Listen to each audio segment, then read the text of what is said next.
Welcome to All About Agatha, the podcast dedicated to reading and ranking every single mystery novel written by the Queen of Crime, Dame Agatha Christie. I'm Kemper Donovan. I'm Catherine Brobeck. And this week, we are exploring an Hercule Poirot short story, and not just any Poirot short story, the very first Poirot short story ever written. The Affair at the Victory Ball. This is very exciting. Very exciting. It was published after, of course, The Mysterious Affair at Styles. So it's published on March 7th, 1923 in our old friend, The Sketch. Love The Sketch. Right. In collection form, it gets a little bit weirder. As longtime listeners know, we covered everything that's in Poirot Investigates, which was the first major Poirot short story collection. This is not actually published in collection form until much later. First, it's in the U.S. in 1951 in The Underdog and Other Stories. And then in the U.K., it's not published until Poirot's early cases all the way in September 1974. I mean, it's curious that these short stories, which are perfectly good Poirot short stories, these early ones collected in that edition, weren't published before. I believe that they were published in 1974 because that was when Christie, understandably, the octogenarian that she was, had slowed down and they were looking for something to publish. So they said, oh, let's collect those Poirot short stories that we actually hadn't gotten around to collecting before. Yeah, that. It's an oddity because, and we'll get to this, A, it's the first Poirot short story, and B, it really takes up a lot of the sort of clue concerns that haunt so much of Christie. Yes, which I know was of immense enjoyment to both of us. Yes. All right, let's talk about our victims here, because we have two in this short story. First up is Viscount Cronshaw, who is a wealthy, handsome 25-year-old, stabbed in the heart while dressed as Harlequin. Oh, no. Oh, yes. We've got so much harlequinade to talk about, Catherine, in this story. I know. You're so excited. You're pulling out previous notes. We have listeners right now who are thinking back and are thinking, oh, dear. Listeners who want to bone up on the history of Harlequin as a stock character and the harlequinade in general may want to go back to our episode, the first Mysterious Mr. Quin story, The Coming of Mr. Quin. Kemper goes on for about, I would say like 73 minutes talking about the history of the harlequinade and the Commedia dell'arte. So, in case anybody is very curious, there's a deep dive in our archive. Yes, so be warned. So he was dressed as Harlequin, attending the titular victory ball, was celebrating the victory of World War I, given that we're in 1923. Well, it's mentioned that the term had come into overuse, and that plenty of them were, sort of middling affairs that were probably at some local hall, and nobody just a ball, yeah. Well, or not even a ball, but like just a party. Just a party. This is a fancy dress ball, and this is like a victory ball to see and be seen at, right? Like this is a big deal. Absolutely, as is well known by our second victim, Miss Coco Courtenay. She is a young actress, and she is dressed as Columbine at the ball. She may or may not have been engaged to Lord Cronshaw. It's a little unclear. She's certainly involved with him. Mm-hmm. And then she's found dead the next day in her flat from an overdose of cocaine. I actually think it's fairly hinted that they're not engaged. I think they're having a dalliance. Yeah. I don't know if Miss Coco Courtenay ever actually thought that she was going to marry Cronshaw, but they are having a good time together. They're serious. Well, we'll get into this. They're seriously enough involved that he is sort of making some decisions for her. Yes, this is true. I think their relationship is serious and potentially even long-term. I just think that if they both hadn't died the night of the victory ball, perhaps she would have eventually become his long-term mistress, was my sense. I don't think she was ever going to become his wife. Marriage material? Yeah. A morganatic marriage, if you will. Sure. And this is where it's worth noting that this short story actually has a real-world antecedent. So we don't often get to reference this book, Stranger Than Fiction, Agatha Christie's True Crime Inspirations by Mike Holgate. And it's a slim volume that goes through some of the true crimes that may have inspired Christie in writing certain novels and short stories. And there's pretty much no question that this story was ripped from the headlines because there was an infamous death following a victory ball in November of 1918. So that is right after the end of World War I, and coincidentally, exactly 100 years ago. And at this victory ball at the Royal Albert Hall, so this was a very big deal, very big to do, just like the victory ball in Christie's short story, there was a famous actress, and her name was Billy Carlton. And she was, as Holgate says, a member of a fast living set. And she died after that ball from an overdose of cocaine. She was found dead in her bed after the party, exactly as our actress is found in Christie's short story. So considering that the short story was just 5 years after that infamous death, I think a contemporary reader would make the connection quite easily. And what's really interesting is that Billy Carlton's drug suppliers turned out to be Chinese. And this scandal contributed in great part to the quote-unquote yellow peril phenomenon, by which Westerners perceived people from the East, and in particular men, as being dangerous and preying upon young women and looking to corrupt them in all the ways you can imagine. I mean when I use the word corrupt. And we've come across this notion of the yellow peril in other Christie stories, specifically The Lost Mine, which was also a Poirot short story, and even The Adventure of the Western Star, likewise a Poirot. But as we'll see in just a second, she took that element out of her version of events. So thankfully, we have no non-Western characters in this story. Our cast of suspects is made up entirely of Westerners. And with that, let's talk about our suspects. It has to be one of the other members of this group of friends who went together to the victory ball, dressed up as the Commedia dell'arte characters. So first up, we have the Honorable Eustace Beltrain, who is Viscount Cronshaw's uncle, and he is dressed up as Punchinello. And he, in fact, becomes the next Viscount after his nephew's death. Right. And then we have Mrs. Mallaby, who's a pretty American widow, and she's dressed up as Pulcinella, who is the counterpart to Beltrain's costume. Right, and Punchinello and Pulcinella are kind of the bawdy characters. Mm-hmm. They're depicted as a bit grotesque, potentially overweight, kind of bulbous. Right. Then we have Chris Davidson, who is a good-looking young actor. And he is dressed as Poirot. Who was our last suspect, Catherine? Chris Davidson's wife, Mrs. Davidson, who is dressed as Poirot, who again is the female counterpart to Poirot. And I think that in the canon of the Commedia, Poirot is also a paramour of Columbine who is thwarted by Harlequin. In terms of romantic intrigues, yes. I think that Poirot is He's a sad clown.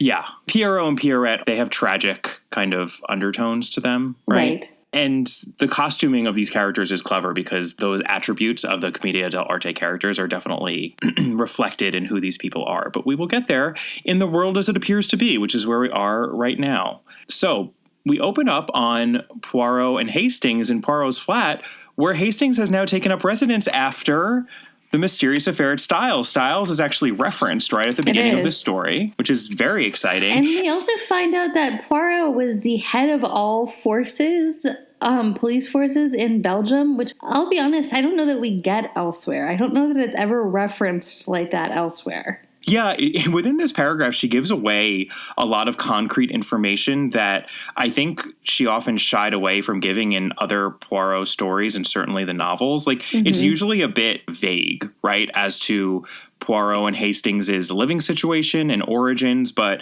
we get here that Poirot was formerly chief of the Belgian force. We also get that Hastings was definitely wounded on the Somme and invalided out of the army. We did know that he had been wounded in the Great War. And he was forced to have a desk job because that's where we meet him in Styles. Exactly, but that's even a little bit more specific. And then we also know that for sure he took up living quarters with Poirot pretty soon after that, and that Poirot himself himself from Styles has decided to set himself up in London because he got some notoriety out of that case, deservedly so, and become the successful, fancy private detective that we know him to be. Right. It's a lot of specifics that we rarely get, I think. Yeah, and it's one of those other times where the facade of Hastings actually writing these cases is entirely constructed, where it's really often vague in terms of Hastings' first-person narration, whether he's actually writing a story the way that Watson so often is in Sherlock Holmes. No, but in this case, he's made it very clear that, well, certain people have suggested that I write this down. It's a little bit like, really, Arthur, who are these certain people? No, I know. It's interesting because there was another novel, and I forget which one it is, where it was also made very clear that Hastings was literally writing the story, not just functioning as a first-person narrator, but then other times he really seems to be functioning as a first-person narrator and doing no writing at all. So it's a bit of an inconsistency, I think, within the Christie verse. But yeah, it is. And we open this one like we open actually a lot of the short stories, frankly, with Hastings reading the newspaper. Yeah, and you know what's funny? I was reading somewhere that is a common theme, especially among the sketch short stories, that these early short stories, that often it just opens up with them in their flat, Hastings reading the newspaper, and whatever he remarks on in the newspaper becomes the thing that they investigate. Yeah, I mean, it's a convenient entry point. It's very convenient, yeah. I like it. It's simple. There's not a lot of fluff and fanfare to these Poirot short stories in particular. She just gets right to it. I appreciate that. I do. So Hastings, the thing that he's curious about, and he's very curious about it, is a recent scandal involving the most lavish Victory Ball. 2 very high society deaths. Well, I mean, I don't know if you can call Coco high society, but she's at least tabloid fodder. High society deaths surrounding the ball. Poirot at this point is much more interested in waxing his mustache with a new pomade. He really is. No, that's literally it's the first 2 pages. It's his focus. It's looking at himself in a mirror while he, lovingly adds more pomade to his glorious mustache. He has a certain harmless vanity. That's how Hastings characterizes it. Right, but so he's less than interested in the sort of tabloid story that Hastings is reading about these deaths. That is, until who shows up, Kemper? Inspector Japp! Yay! And right away, it's always a little jarring to me in these short stories. Right away, we get Hastings throwing shade on Japp because Hastings really does not like Japp in these short stories. No. At all. It's always hilarious when you put them up against the Suchet adaptations because you never really think of them as having deep-seated animosity towards each other. But in every one of the short stories, it's palpable. Yeah, it really is. I think a lot of that goes to how charming Philip Jackson is in his portrayal of Japp. He pulls off Japp's opportunism, which is totally there in the text and even there in the stories, where he's using Poirot to help solve his cases with more charm than Japp does on the page. And that's what annoys Hastings on the page. And perhaps the Hastings on the page is a little bit more perceptive about that manipulation than on the screen. But yeah, Hastings says, Poirot had a good opinion of Japp's abilities, though deploring his lamentable lack of method. But I, for my part, consider that the detective's highest talent lay in the gentle art of seeking favors under the guise of conferring them. He's just very indignant on Poirot's behalf immediately.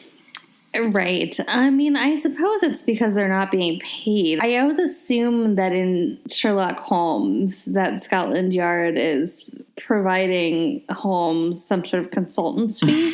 Lestrade is using Holmes and Watson in the same way that Japp uses Poirot and Hastings. Oh, yeah.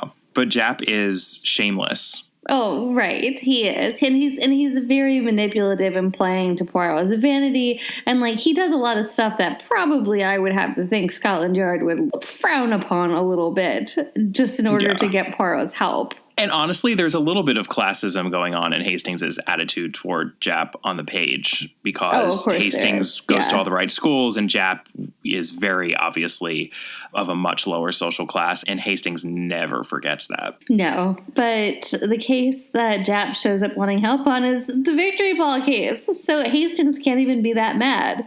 Right, it's true. So here's what happened at the Victory Ball. A group of 6 society invitees decided to attend the ball dressed as the characters of the Commedia dell'arte, as we listed above. So after dinner at the Victory Ball, Miss Coco Courtenay, who had been crying the entire time and just seemingly in a feud with her boyfriend, Lord Cronshaw, she demands to be taken home. And Chris Davidson, who is her friend from the theater, they are actors, after all. Let us reiterate that they are actors. Dare I pull out Stefan again? This Christie short story has everything. Yeah. Random newspaper references that turn out to be important. Actors. The harlequinade. Yeah, seriously. Hidden nooks and crannies. So Chris Davidson, actor friend of Coco, agrees to take her home. And then he decides it's too big of a hassle to go back to the Victory Ball. So he goes home as well. And he meets his wife there, who is returning from the ball. And his wife has shocking news. Yeah, because you see, while he was chaperoning Coco home, it turns out that back at the ball, Lord Cronshaw had been absent, and the group had seen him on one of the balconies, and apparently he was just stewing from the aftermath of Coco storming out and the crying at dinner. But he kind of waved them off until finally they get sick of it, so they go look for him. And boy, do they find him. They find him in the private dining room where they'd been earlier in the evening, and he is dead with a dinner knife through the chest. And I had to tell you, Kemper, when it was described sort of as a dinner knife, I was picturing a butter knife. Well, and in the adaptation, which we'll of course talk about after we run through the story, it kind of is a butter knife. Yeah, and there's also a point that Poirot makes. I'm trying not to spoil anything right now, but Poirot is like, well, it would have taken a lot of force to get that knife in there. Yeah. It's sort of like being stabbed to death by a spoon.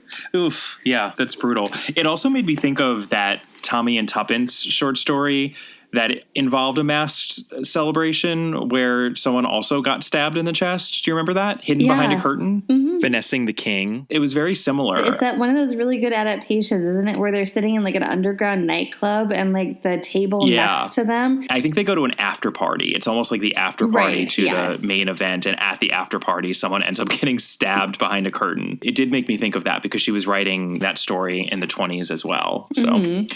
Well, worse than getting stabbed in the chest with a butter knife, perhaps. Wait, really? Are you sure? In a way, it's sadder because it's so much more mundane. But Coco Courtenay is found dead in her bed the next day from an overdose of cocaine. Right. Very little information was really present at the inquest, but Japp is more than happy to pass all of it along to Poirot. So we have a few things that were found. Lord Cronshaw had been clutching a green pom-pom. It had fallen off or had been ripped off of the costume of Mrs. Davidson earlier, and she says that it was kept for safekeeping by Cronshaw. Also on his body was a diamond-encrusted case with the diamonds spelling out what else? Coco. That was filled with coca. It was filled with cocaine. Also, and this might be the factor that especially we modern mystery readers or viewers of CSI or any number of other televised crime series in like the last 30-something years would probably immediately note is that at the inquest it's said that the body was unusually rigid for the time of death, which we kind of already know means one thing. And they're basing the time of death on that time frame between when Cronshaw was seen on the balcony to them finding the body. Right. So we know that something's up already with the time of death, but we'll get there squarely in a moment with our clues. So Poirot really only has two important questions. He wants to see the ceramic figurine set that the costumes were based on, and he wants to see Mrs. Davidson's costume. He also wants to know if the dining room had any recesses or hidden doorways or such. And again, the dining room is where Lord Cronshaw's body was found. So let's talk about the world as it actually is, because this is a miniature puzzle mystery. And it's a pretty basic one, but in that it's an early one, that's totally fine with us. And we love being able to see almost the foundational work being laid here for future puzzle mysteries. Clue number one, Catherine, take it away. Oh, man, Kemper, I think that we've been starting every single clue number one as this lately. Actors. If someone in a Christie novel is an actor, be very, very wary. And we don't just have one actor in this story, but we have two. And one of those actors is dead. So what is our deduction?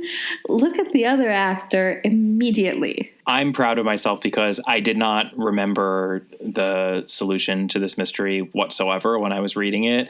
And when I saw that Coco Courtenay and Chris Davidson were actors and then Coco Courtenay died, I was like, oh, Chris Davidson did it. Cool. cool. Good to know. I mean, it's a little bit, the actor clue in Christie has the analog in that if you're watching an episode of Law and Order and there's somebody that you recognize, they did it.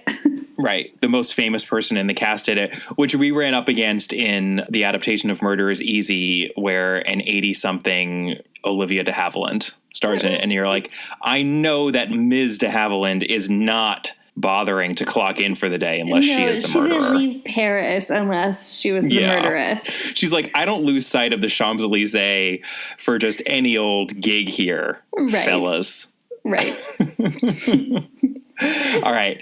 Clue number 2, lighting and costumes. Mm-hmm. If someone is wearing a costume, especially one that is covering part of one's face, and it's from a distance and there is bad lighting, remember we're at this ball, you can make a very obvious assumption as to what is happening. Something is being obfuscated in terms of identity.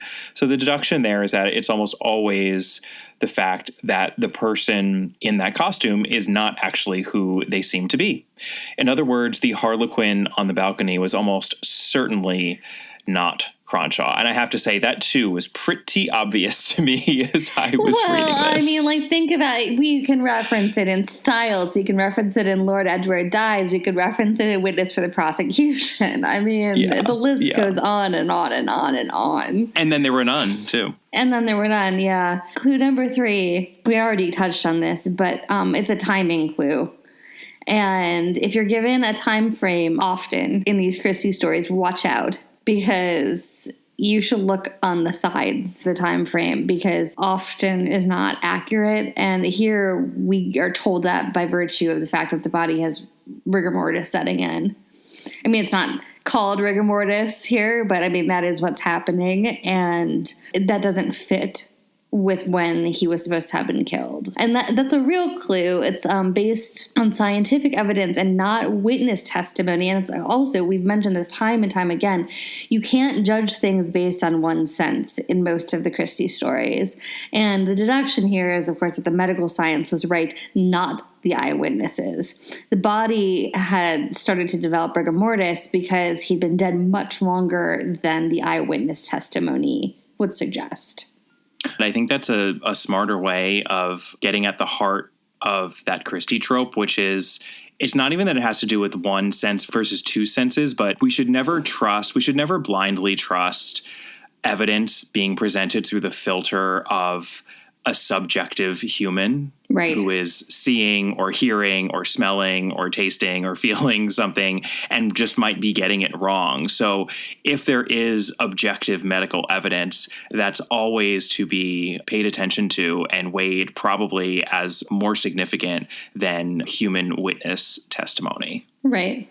And yeah, I totally agree with you that clue is a lot more obvious to, I think, a modern 21st century reader steeped in crime procedurals than it probably was a reader of the sketch in 1923. Agreed. Let's get to our resolution here.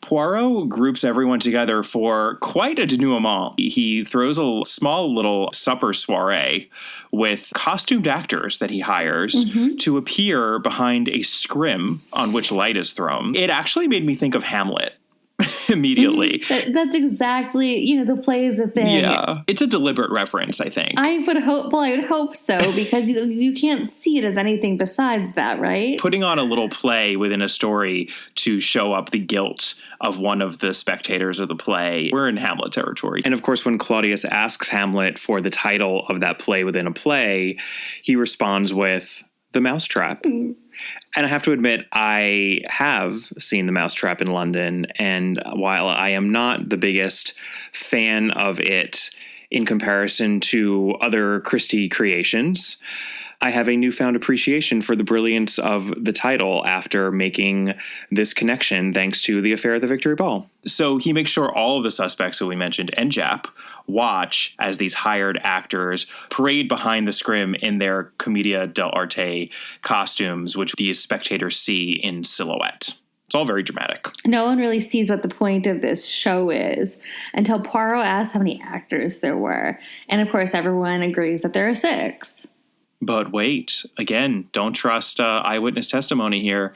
There were actually only 5 actors because the actor wearing the Poirot costume is the same actor who was wearing the Harlequin costume. Yeah. And as Poirot says, and this becomes such a fundamental Christie trope, to see things with your eyes, as they say, is not always to see the truth. One must see with the eyes of the mind. One must employ the little cells of gray. That seems to be a proto-phrasing of the little gray cells also, interestingly. Right. And Poirot demonstrates when he has Poirot come out, and then, writes Christie, with a swift movement the man divested himself of his loose Poirot garb. There in the limelight stood glittering Harlequin. And that's when Chris Davidson loses it and gets arrested. And the point there is that Poirot realized someone was impersonating Lord Cronshaw as Harlequin later in the night when Cronshaw was already dead. And the only people who could have done it based on the costumes were Poirot and Pierrette. And he knows from the manner in which Cronshaw was killed via this butter knife to the heart that it had to be a man who did it. Perhaps that's a little bit of a stuck in its time element of this story.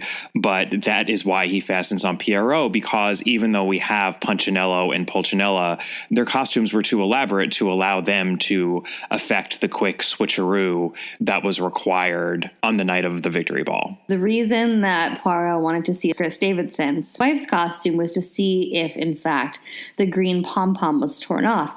It wasn't. It was cut off with scissors. It had clean threads, which she had done only because her husband's was missing a green pom-pom. Keep in mind that they're essentially playing the male and female version of the same character. Right, so their costumes both involve green pom-poms. Right, and her husband's was missing because of the struggle with Lord Cronshaw from when he had stabbed him immediately after dinner, stashed the body, drove Coco back, then came back, moved the body out of the alcove, posed as Cronshaw as the Harlequin on the balcony, and then snuck out home again. It's a lot of driving for him. That was a busy night. Yeah. That was a busy night. So Coco was most likely killed by being encouraged to take too much cocaine because what is the motive here? Well, Lord Cronshaw discovered that Coco's cocaine addiction was being fed by Chris Davidson, who was a drug dealer. Lord Cronshaw threatened to expose Chris Davidson, and Chris Davidson knew he had to kill him. And that killing Coco would be helpful, too, to just hush up the whole thing and move along. Oh, simple as that. Simple as that. It's all very Peril at End House, actually. Lots of cocaine-addled desperados. Yeah, except with a lot more costuming. With a lot more costuming. Pretty simple explanation, even if it was a convoluted method. Yeah, I have 2 things I just want to add about the original text before we move on to the adaptation. I thought it was interesting how Poirot, when he's asking Jap to tell him a little bit about Cronshaw, he asks for his dossier, and then he says, I should say his bioscope. No, how do you call it? Biograph? And he's just a lot more Frenchy in this story than he is in a lot of the later novels. And I've talked about that before, how Poirot gets less Frenchified as the novels go on. And you know what? You could argue that he's living in the UK, so his English is getting better. Excuse me. He is from Belgium. Sure, but he speaks French, which is why I'm talking about Frenchifying. Fine.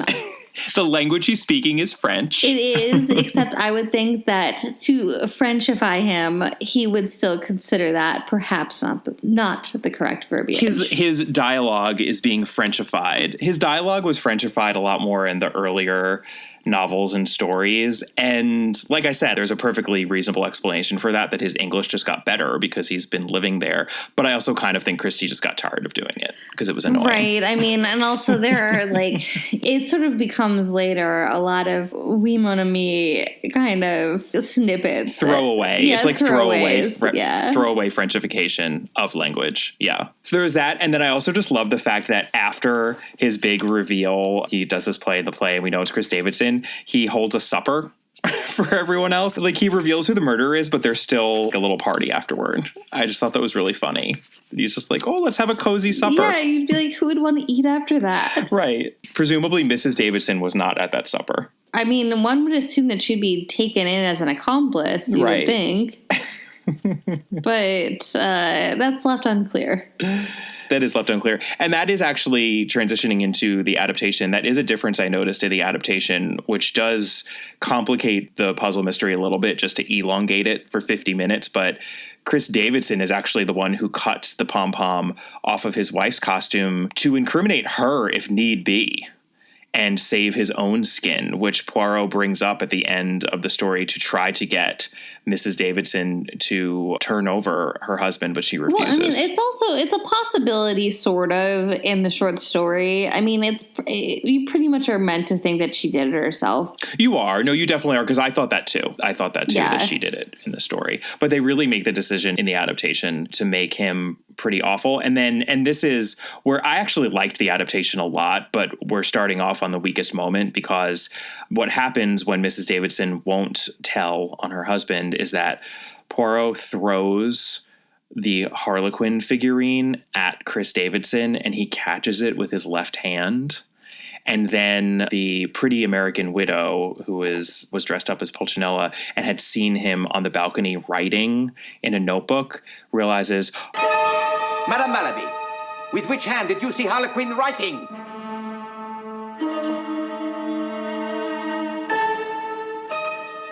Oh my God, Cronshaw was right-handed.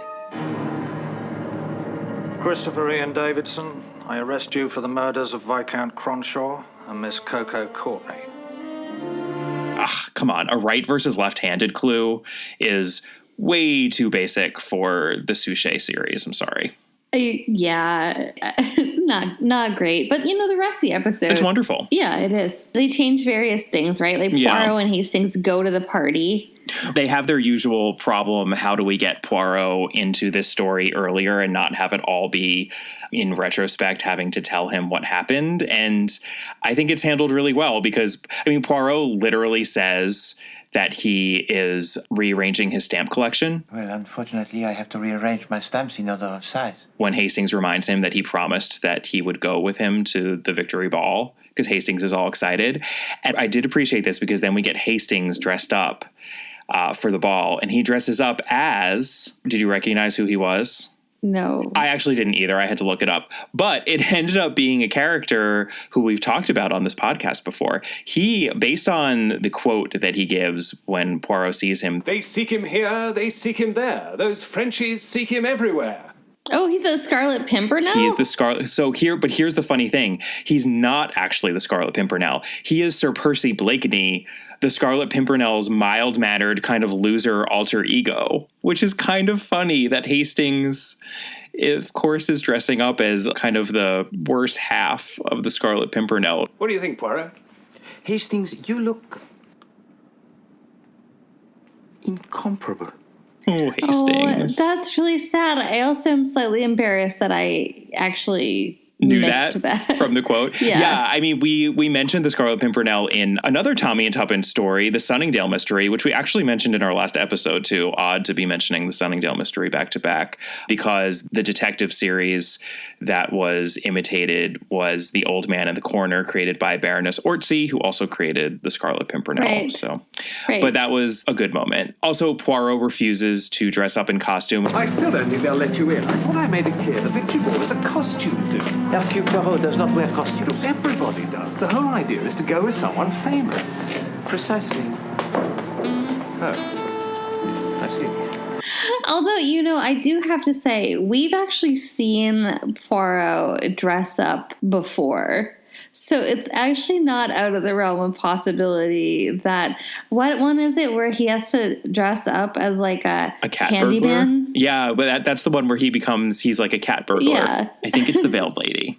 Yeah, but he's doing that for a case. He's not doing that recreationally. Right. Fair enough.